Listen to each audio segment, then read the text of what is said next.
4 years ago, I bought my first peace lily from the floral cooler next to the checkout line at a grocery store, the $5 single pot kind wedged in between the gum and a rack of AA batteries.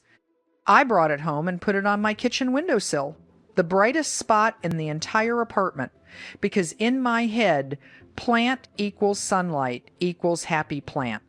Within a week, every leaf had gone the color of wet cardboard, and the whole thing looked like someone had taken an iron to it. I genuinely called the store to ask if I had been sold a defective plant. Nobody had sold me a defective plant. I had put a rainforest understory species directly under a magnifying glass and called it generosity. That one mistake, more light is always better, is the single most common reason peace lilies end up looking like they are dying of exhaustion, and the fix runs almost completely backward from instinct. Spathiphyllum, which is the actual name behind the houseplant aisle label, evolved on the forest floor of places like Colombia and Venezuela underneath a canopy thick enough that direct sun rarely reaches the ground. The most common variety you'll find in a grocery store or garden center is Spathiphyllum wallacei, though larger cultivars like Sensation show up too. All of them are aroids, members of the same aroid family that includes philodendron and Dieffenbachia, which means they share the same general preference for filtered shade that their rainforest floor origins built into them, and bright filtered light is the goal, not bright direct light. A window with sheer curtains works.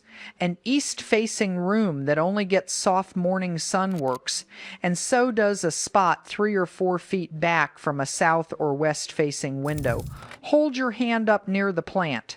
If it casts a sharp, dark-edged shadow, that's too much sun. A soft, blurry shadow means you're in the zone. Once you understand that, the actual question for most people stops being, how do I take care of a peace lily, and becomes much simpler, which is, where does this thing actually want to live? Humidity is where it gets interesting, and where the bathroom enters the conversation, which sounds like a strange recommendation until you remember what a bathroom actually is for several minutes a day. A small, warm, steam-filled room. Peace lilies came from an environment where the air itself carries moisture, and a lot of modern homes, especially with the heat or air conditioning running, sit somewhere around the humidity of a cracker box. A bathroom with even a small window, or just enough of a gap under the door to let in some indirect daylight, solves 2 problems with one room. This is usually the point where someone brings up the NASA thing, so let's actually deal with it instead of repeating the headline. In 1989, a NASA scientist named Bill Wolverton ran a study out of the Stennis Space Center testing whether common houseplants could pull chemical pollutants, specifically formaldehyde, benzene, and trichloroethylene, out of sealed air. Peace lily was one of the strongest performers in that test across all 3 of those compounds. The part almost nobody repeats is that the test chambers were sealed plexiglass boxes, each about the size of a phone booth, not an actual bathroom with a door that opens 40 times a day. Your peace lily is not going to scrub your air the way a single plant in a sealed box did in a lab in Mississippi.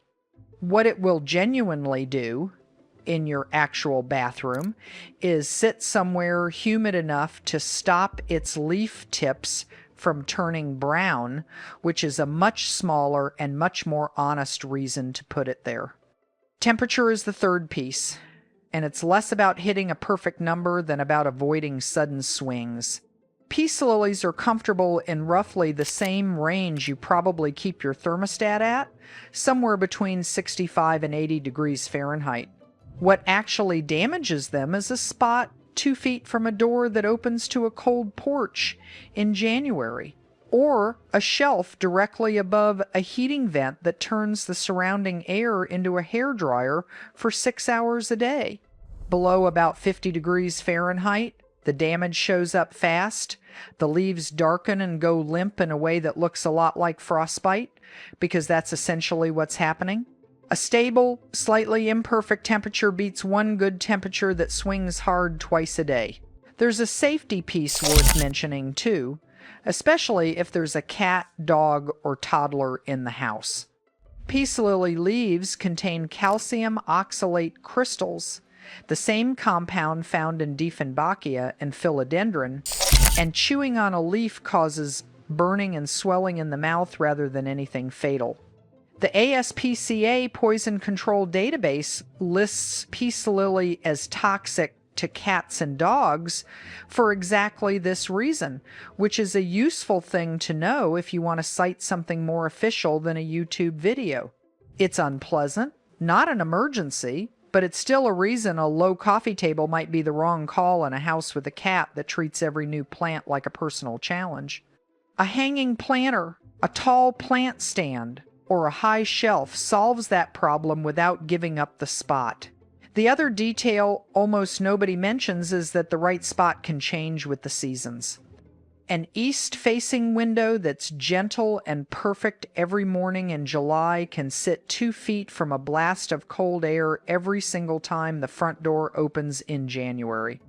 Some of the more experienced peace lily growers actually shift the plant a step or two with the seasons. They move it closer to the window in winter, when the days get short and the light gets weak, and a step or two back in the middle of summer, when that same window can turn into something closer to a heat lamp. Here's the thing about all three of these, light, humidity, and temperature. Almost nobody actually picks a spot for their plant based on any of them. People pick the empty corner that needed something green, or the shelf at exactly the right height next to the television, or the spot that happens to match the throw pillows. I did exactly that with my own windowsill. The plant had zero say in the decision, and then I acted surprised when it complained about the outcome. If you walk through your own house right now in your head, you can probably already name the spot your peace lily currently lives in. And you can probably already guess, just from everything above, whether it's thrilled or quietly suffering through it.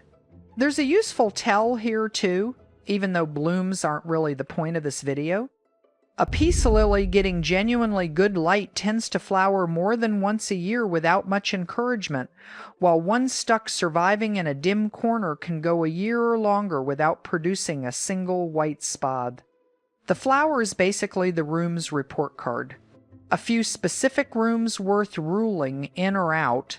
Skip the windowless laundry room, not because of light. Peace lilies tolerate low light just fine, but because stagnant, damp, unmoving air invites fungal spots on the leaves, and the combination of poor drainage and sitting moisture is exactly the kind of condition that leads to root rot, which is the other way, besides too much sun, that these plants quietly give up on you.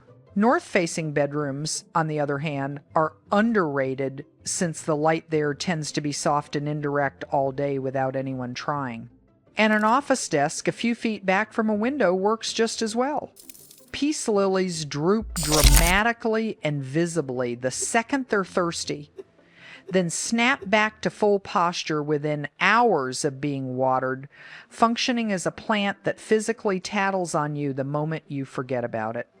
A kitchen counter a few feet from the sink can work too, since the dishwashing and cooking steam quietly humidify the air all day. Just keep it well clear of the stove itself, since the same plant that wilts next to a heating vent will wilt twice as fast next to an open oven door.